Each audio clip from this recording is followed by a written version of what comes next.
Voy a referirme rápidamente a una pregunta sobre el tema de las categorías que está relacionado con la otra que hay después, sobre los tipos de democracia y todo eso. Uno de los grandes fracasos, digamos, que ha habido en términos de nuestros países con el tema democrático es el tratar de orientar los procesos de cambio institucional y social hacia un determinado esquema de entendimiento de la democracia. Eso fue exactamente lo que nos llevó en los años 80 a la instauración de procedimientos democráticos y por lo tanto a la inauguración de una era democrática. Como bien mencionamos y coincidimos con Marlon, la democracia es el resultado de largos procesos de formación del Estado y de cambio social. Es decir, no es muy difícil, digamos, y los experimentos que han habido al respecto, los analizados en el largo plazo, nos dan mucha información sobre a dónde lleva cuando un proceso de cambio social, cambio político está, digamos, normado, bien orientado, conducido de manera programática hacia una determinada categoría o concepto. Eso es bien complicado, ¿verdad? La historia no nos da muy buenas referencias acerca de esos procesos. Pero lo que es cierto es que los tipos de democracia y las categorías de democracia, al menos en la ciencia política, lo que buscan es determinar el estado de la democracia. No, yo creo que es un problema cuando se piensa que esas categorías tienen que ser aspiraciones de cómo tiene que ser la democracia. Y como repito, la ciencia política eurocéntrica o de epistemologías de diferente tipo, lo que sea, observa fenómenos que al final de cuentas ya ocurrieron y que de alguna manera trata de brindar o proveerle sentido a lo que ocurrió o lo que está ocurriendo. Por lo tanto, para hacerse la pregunta acerca de Honduras, de qué tipo de democracia, cuáles son sus características, definitivamente una primera cosa que se ha hecho ya en los últimos tiempos con algunos índices y algunas teorizaciones, es que definitivamente Honduras está ya en un nivel de una autocracia. No va en camino de, está en una autocracia. Si ustedes revisan, hay un índice muy interesante que se llama BTI, es el Bertelsmann Transformation Index, el índice Bertelsmann de transformación. Eso mide una serie de variables, una serie de cosas, pero básicamente concluye que en los últimos 2 años Guatemala y Honduras, y no digamos Nicaragua, se han movido hacia lo que se define como una autocracia, porque comparten una serie de características, y una primera de ellas es el enorme concentración de poder que hay en torno a la figura de una autoridad. Y que por otro lado, esas decisiones que hay y que deberían estar, digamos, distribuidas en un entramado institucional que tiene claras delimitaciones funcionales, no existe, sino que a través de otros medios como es el clientelismo, la corrupción o la coerción, cuando es definitivamente necesaria, se logra hacer que eso gire en torno a la figura de un liderazgo político específico. Y en este caso, Honduras es el ejemplo, creo yo, más reciente de cómo funciona una autocracia. Sí, eso me lleva, digamos, a la pregunta sobre las Fuerzas Armadas. Muy importante para el caso hondureño de tratar de entender y que es aplicable al resto de Centroamérica. ¿Cuál es el rol que las Fuerzas Armadas han tenido en estos procesos de cambio y en lo que vivimos actualmente? Definitivamente las Fuerzas Armadas fueron responsables de esta instauración democrática, creo yo, muchísimo en contra de su propia voluntad en los años 80, más que todo en Honduras. No así en Guatemala y en El Salvador, porque en Guatemala y El Salvador se había terminado un conflicto armado que de alguna manera puso en términos estrictamente militares a los bandos a combatir y por lo tanto las consecuencias ya eran muy grandes. Honduras no tuvo ese conflicto armado, así de esa intensidad. Y eso genera, digamos, en esta perspectiva de lectura hacia el pasado, un problema bien grande, porque mal que bien, eh, los procesos de reforma al sector seguridad e institucionales que hubo en los años 90 en Guatemala y El Salvador hicieron que el sistema político cambiara en muchos aspectos y que el mismo nivel de las Fuerzas Armadas se redujera en su incidencia política, aunque ahorita eso está cambiando otra vez, ¿no? Pero eso no ocurrió en Honduras. Yo cuando analizo a Honduras, digamos, en comparación con otros países, las características de las Fuerzas Armadas y la relación con la política recuerdan mucho a los ejércitos de los años 80 de Guatemala y El Salvador. Es decir, un ejército que no fue reformado, que no fue limitado, que no pasó por un examen crítico de una sociedad civil que le pidió cuentas en materia de derechos humanos, no digamos en materia de justicia transicional y todo eso. No ocurrió en Honduras. Por lo tanto, el rol de las Fuerzas Armadas, miren, es muy complicado, pero una forma de entenderlo es que la institución armada, al margen de sus intentos, digamos, que pueden ser más de una lectura ideológica, pero digamos en términos de cuál es la relación con el Estado, la institución armada termina siendo el gran andamiaje sobre el cual descansa el resto de las instituciones y específicamente la estabilidad política. Cuando un país necesita de sus Fuerzas Armadas para dos cosas. Uno, para hacer las tareas de las demás instituciones o para garantizar la estabilidad política. Entonces estamos en cualquier otra cosa que no sea una democracia. Estamos en algo que podría ser un régimen autoritario, un régimen híbrido. Estos conceptos existen y son bastante útiles para analizar. Pero lo que sí es cierto es que eso nos produce el problema de que la perspectiva de profundización o de cambio en la democracia a través de la democracia se hace bastante limitado, si no es que imposible. El problema con las Fuerzas Armadas es que Fuerzas Armadas y democracia no son dos conceptos que se excluyen mutuamente. Retomando lo que decía Marlon, los populistas que mencionaba fueron de hecho militares, ¿no? Es decir, y Arbenz en Guatemala fue militar. Una democracia no necesariamente excluye la existencia de las Fuerzas Armadas. Una democracia lo que hace es que limita el poder de las Fuerzas Armadas. Lo limita, lo diferencia, lo hace que esté dentro de un ámbito muy específico, distanciado de la política y por lo tanto lejano de las decisiones de gobierno. En teoría. En nuestros países eso no sucede. En nuestros países la estabilidad política, la garantía del orden y por lo tanto en la retórica, lógicamente de los gobiernos, la garantía de la defensa de la Constitución y la democracia descansa en la institución menos democrática del sistema institucional democrático, es decir, de las Fuerzas Armadas. Y eso nos define justamente sistemas que no son democráticos, más allá del estricto formalismo y de las normas. Es decir, cuando se alude a la Constitución para explicar un país es porque está bastante mala situación. Los procesos de cambio definitivamente en ese sentido dependerán de la posibilidad que haya de fuerzas que son diferentes al status quo político de accionar a través de los medios, yo no voy a decir democráticos, pero idealmente sí, pero sobre todo no violentos. Y eso es un problema, ¿eh? Porque en nuestros países tenemos ya experiencia con eso. Y creo que hay mucho que debatir al respecto de eso. En todo caso, ¿hacia dónde va esto? ¿Qué tipo de democracia nos enfrentamos hoy? Pues una democracia que no supera el nivel de su formalidad y que al contrario ha permitido la continuidad de acciones que no son democráticas. Y la primera de ellas es una corrupción que está al servicio, lógicamente, de un poder altamente centralizado, como el caso de Honduras. La corrupción en la moneda de cambio, lo que aceita estos sistemas.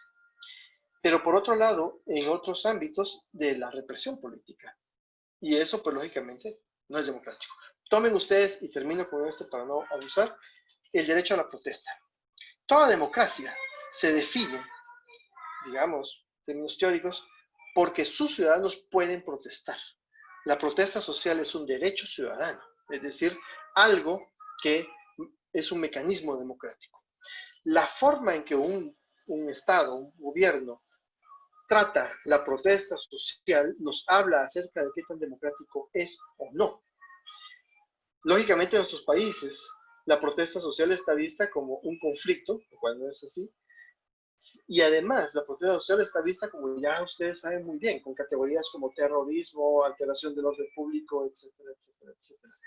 Eso nos está hablando de que la democracia en países como Honduras no pasa del nivel formal a entrar al ejercicio de los derechos ciudadanos, que por supuesto que son aspiraciones de todas las personas.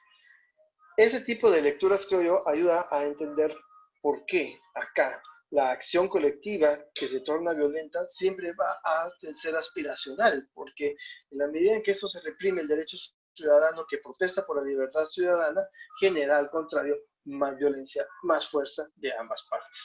Y en ese continuum creo yo que lo que termina afianzándose son cada vez las acciones autoritarias para responder al conflicto. Yo creo que en eso Honduras es bastante gráfico, ¿no?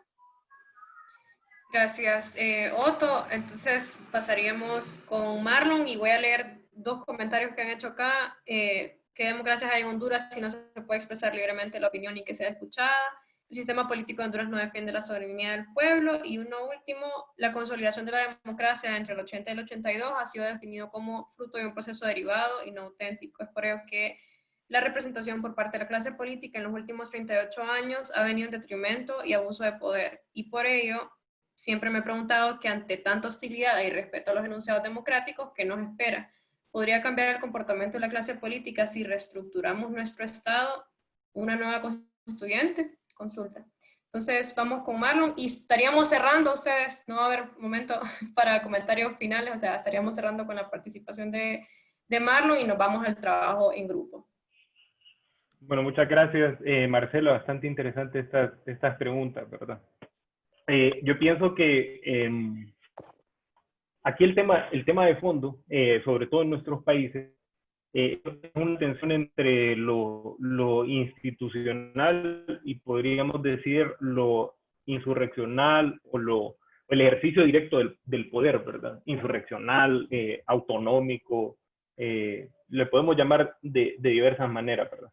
Sobre todo porque llevamos 200 años viviendo en una institucionalización formal, como bien señala Otto. Es decir, la aprobación de leyes o la incorporación de ciertas instituciones en la configuración del Estado que no obedecen al proceso dialéctico propio de la sociedad, sino que son recursos de los que tiran las élites nacionales o subsidiarias, y también poderes fácticos, es decir, por cierto que todo este lenguaje es bastante setentero y hasta ochentero en el análisis de la configuración del Estado. Qué lástima que se haya perdido, pero de fondo está que estos recursos institucionales son precisamente esos recursos de los que tira la élite para evitar la expresión o la irrupción del pueblo como actor político, ¿verdad? Entonces, pienso yo que muchas veces entrar en una discusión categorial es un ejercicio válido e interesante desde la academia. Pienso yo que no siempre estas discusiones teóricas sirven para orientar la acción política, ¿verdad? Y no siempre aspiran a hacer esto, ¿verdad? A orientar la acción política. Sin embargo, yo personalmente, que me considero más un político que un académico, siento que lo más útil, como diría Marx, a lo que se han dedicado los filósofos a interpretar el mundo, de lo que se trata es transformarlo, lo más útil es la ciencia que ayuda a transformarlo. Y en ese sentido, hay ciertas discusiones categoriales sobre este concepto de democracia que me parecen políticamente que son inútiles, académicamente pueden ser útiles, pero políticamente no me parece que tengan mucha utilidad. Con respecto a esta pregunta de cuál es la categoría o en qué cuál es el tipo de democracia que hay en Honduras, ¿verdad? Y en ese sentido, políticamente, ¿verdad? Si analizamos la realidad nacional, podemos decir que en Honduras no hay democracia formal, pero si solo es formal algo, no es, ¿verdad?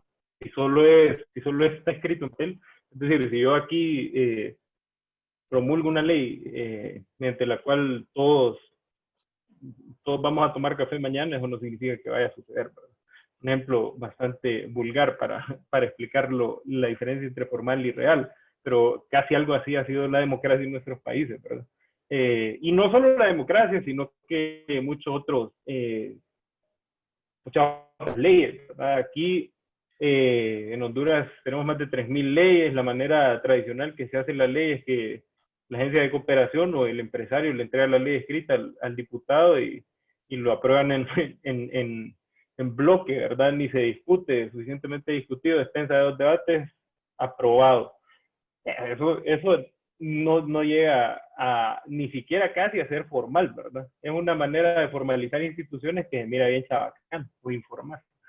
Pero bueno, entonces yo pienso que si lo analizamos en términos políticos y no politológicos, en Honduras no hay democracia.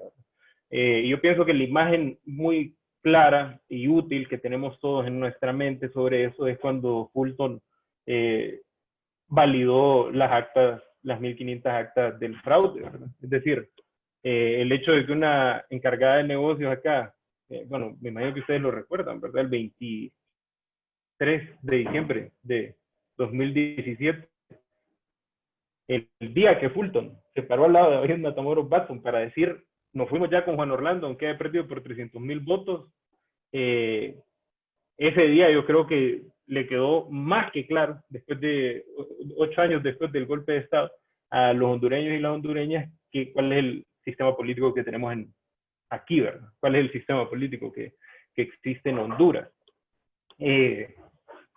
Y entonces eso me lleva también a otra pregunta sobre las Fuerzas Armadas. Las Fuerzas Armadas en Honduras son tal cual están constituidas actualmente, ¿verdad? Yo pienso que podrían ser otra cosa y en otros países, como bien señala Otto, han sido otra cosa, pero en Honduras las Fuerzas Armadas fueron fundadas a través del Pacto de Mayo de 1954 por los Estados Unidos. Antes de 1954 en Honduras no había Fuerzas Armadas, había Guardia Civil, y eso han sido un ejército de hondureños, pero que en la práctica ha sido un ejército de ocupación en Honduras, ¿verdad? Y ha tenido esa función, ¿verdad? De servir como cuña en momentos en donde se ha vuelto necesario frenar el impulso popular, ¿verdad? Bueno, lo hemos visto desde 2009. He tragado más gas que he comido baleadas estos últimos años, ¿verdad? Y a más de alguno acá le han pegado su letal y alguna, o ha ido precioso, ¿verdad? Preso, ha pasado una noche hermosa en alguna de las cárceles bellísimas que tiene nuestro país. Y para eso han servido las cárceles, para eso han servido las Fuerzas Armadas, para contener la irrupción popular. Y finalmente, esta pregunta que se relaciona con lo que decía Andrea acá, esta pregunta de qué democracia podemos aspirar. Esto que preguntaba Gabriela. Si desconfiamos de la democracia representativa, ¿a qué tipo de democracia deberíamos apostar? Yo pienso que en el momento político que estamos viviendo es natural y necesario esa desconfianza en la democracia representativa, ¿verdad? Hemos vivido toda nuestra vida a puro fraude, ¿no? Todos los años ha habido fraude acá. Y se ha logrado derrotar el fraude en algunas ocasiones, pero se mantiene un porcentaje de fraude que en las últimas elecciones, a saber de cuánto fue, pero puede haber llegado a ser hasta el 20%, ¿verdad? Lo tradicional que se mencionaba es que el fraude acá del Partido Nacional sobre todo es del 7%, pero en las últimas elecciones pasaron. Entonces, a saber de cuánto era el fraude. Entonces, la desconfianza con la democracia representativa es natural, es saludable. Insistir ciegamente en que la democracia representativa es la solución puede llevarnos a creer en dogmas y peor en dogmas liberales, o de cierto liberalismo, como bien decía Otto. Hay un libro bien bonito que reinterpreta la historia del liberalismo de Domenico Lo Zurdo. Pero si no es democracia representativa, ¿qué es? pues yo pienso que sí podemos aspirar a otro tipo de democracia. En este momento particular, yo pienso que la apuesta es a que la democracia sea más directa, ¿verdad? O más, no diría participativa, sino que más directa. Y es precisamente por esto que menciona Andrea Cruz. La constitución actual fue redactada por 5 personas, ¿verdad? La redactaron 5 hombres, abogados todos, en aulas, por cierto, de Luna, y le impusieron a todo el país, nunca se votó, nunca se aprobó, nunca se discutió, ¿verdad? Y además, yo no pienso que ni en ese momento ni ahora hayan tenido legitimidad como para escribir y promulgar la Constitución, estos cinco abogados que le escribieron. Yo pienso que el hecho de que estemos viviendo en una democracia que se fundamenta constitucionalmente en un librito escrito precisamente en ese contexto, apunta a que el primer paso tiene que ser destituyente, ¿verdad? Y eso lo expresa claramente el fuera Jó. El primer paso es destituyente, el siguiente paso, y sigue siendo la apuesta del Partido Libre, es constituyente, ¿verdad? Y eso se expresa institucionalmente en la Asamblea Constituyente, ¿verdad? No cualquier Asamblea Nacional Constituyente. El Partido Libre le apuesta a una Asamblea Constituyente originaria y popular, ¿verdad? Fundamentalmente. Entonces, de ahí en adelante podemos pensar cuál es la democracia que queremos, ¿verdad? Pero el primer paso es destituir, el segundo es constituir y ver hacia dónde tiramos. Hay que dejar de ver hacia el norte, hay que dejar de ver hacia Europa y mirar hacia abajo, ¿verdad? Mirar hacia dónde estamos parados y cuáles son los conflictos que nuestro sistema político tiene que resolver. Muchísimas gracias.